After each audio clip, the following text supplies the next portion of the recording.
Good morning, friends. Today we're going to continue our James and the Giant Peach read aloud with chapter 19.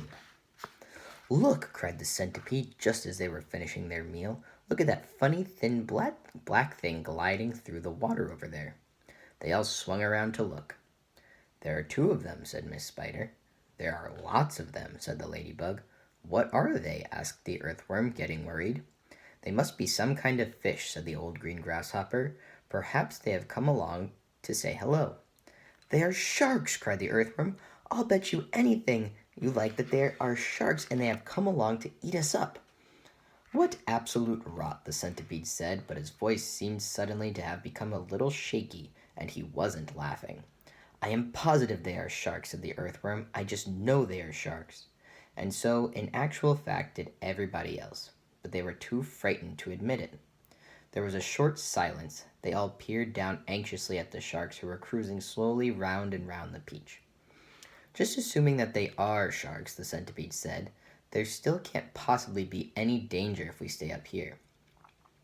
But even as he spoke, one of those thin black fins suddenly changed direction and came cutting swiftly through the water right up to the side of the peach itself. The shark paused and stared up at the company with small, evil eyes. Look at this shark. Terrifying. Go away, they shouted. Go away, you filthy beast. Slowly, almost lazily, the shark opened his mouth, which was big enough to have swallowed an elephant, and made a lunge at the peach. They all watched aghast. And now, as though at a signal from the leader, all the other sharks came swimming in toward the peach, and they clustered around it and began to attack it furiously. There must have been 20 or 30 of them at least, all pushing and fighting and lashing their tails and churning the water into a froth. Panic and pandemonium broke out immediately on top of the peach. Oh, we are finished now, cried Miss Spider, wringing her feet. They will eat up the whole peach, and then there'll be nothing left for us to stand on, and they'll start on us. She is right, shouted the ladybug. We are lost forever. Oh, I don't want to be eaten, wailed the earthworm, but they will take me first of all because I am so fat and juicy and I have no bones. Is there nothing we can do? Asked the ladybug, appealing to James. Surely you can think of a way out of this. Suddenly they were all looking at James. Think, begged Miss Spider. Think, James, think. Come on, said the centipede. Come on, James. There must be something we can do.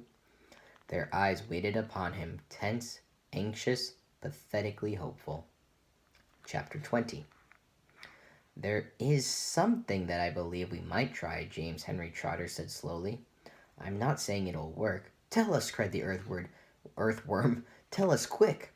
We'll try anything you say, said the centipede, but hurry, hurry, hurry. Be quiet and let the boys speak, said the ladybug.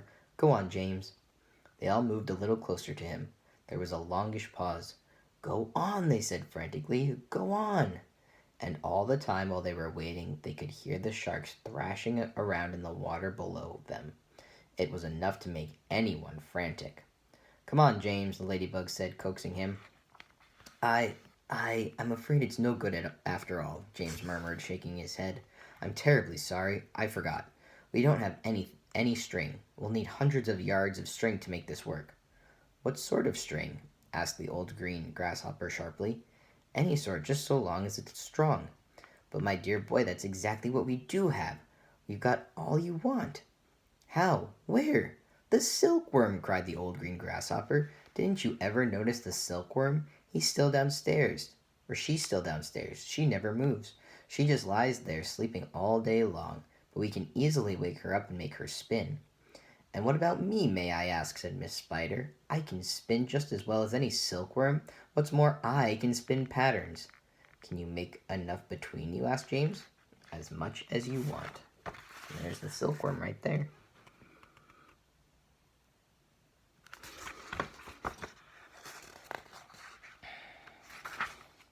And quickly? Of course, of course. And would it be strong? The strongest there is. It's as thick as your finger.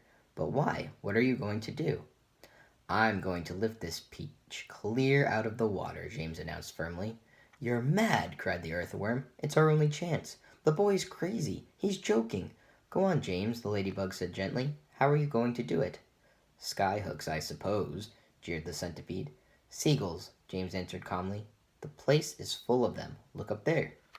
They all looked up and saw a great mass of seagulls wheeling around and round in the sky. I'm going to take a long silk string, James went on, and I'm going to loop one end of it around a seagull's neck, and then I'm going to tie the other end to the stem of the peach. He pointed to the peach stem, which was standing up like a short, thick mast in the middle of the deck. Then I'm going to get another seagull and do the same thing again, then another and another. Ridiculous, they shouted. Absurd. Poppycock. Boulderdash. Madness. And the old green grasshopper said, how can a few seagulls lift an enormous thing like this up into the air, and all of us as well? It would take hundreds, thousands. There's no shortage of seagulls, James answered. Look for yourself. We'll probably need 400, 500, 600, maybe even 1,000. I don't know. I shall simply go on hooking them up to the stem until we have enough to lift us. They'll be bound to lift us in the end. It's like balloons. You give someone enough balloons to hold, really enough, then up he goes. And a seagull has far more lifting power than a balloon. If only we have the time to do it. If only we are not sunk first by those awful sharks. You're absolutely off your head, said the earthworm. How on earth do you propose to get a loop of string around a seagull's neck? I suppose you're going to fly up there yourself and catch it. The boy's dotty, said the centipede. Let him finish, said the ladybug. Go on, James. How would you do it? With bait. Bait? What sort of bait? With a worm, of course. Seagulls love worms. Didn't you know that? And luckily for us, we have here the biggest, fattest, pinkest, juiciest earthworm in the world. You can stop right there, the earthworm said sharply. That's quite enough. Go on, the others said, beginning to grow interested. Go on. The seagulls have already spotted him, James continued. That's why there are so many of them circling around. But they daren't come down to get him while all the rest of us are standing here. So this is what... Stop, cried the earthworm. Stop, stop, stop. I won't have it. I refuse. Be quiet, said the centipede. Mind your own business. I like that. My dear earthworm, you're going to be eaten anyway, so what difference does it make whether it's seagulls or sharks? I won't do it. Why don't we hear what the plan is first, said the old green grasshopper. I don't give a hoot what the plan is, cried the earthworm. I am not going to be pecked to death by a bunch of seagulls. You will be a martyr, said the centipede. I shall respect you for the rest of my life. So will I, said Miss Spider, and your name will be in all the newspapers. Earthworm gives life to save friends. But he won't have to give his life, James told them. Now listen to me. This is what we'll do. Tomorrow we'll continue with chapter 21 and figure out what he does.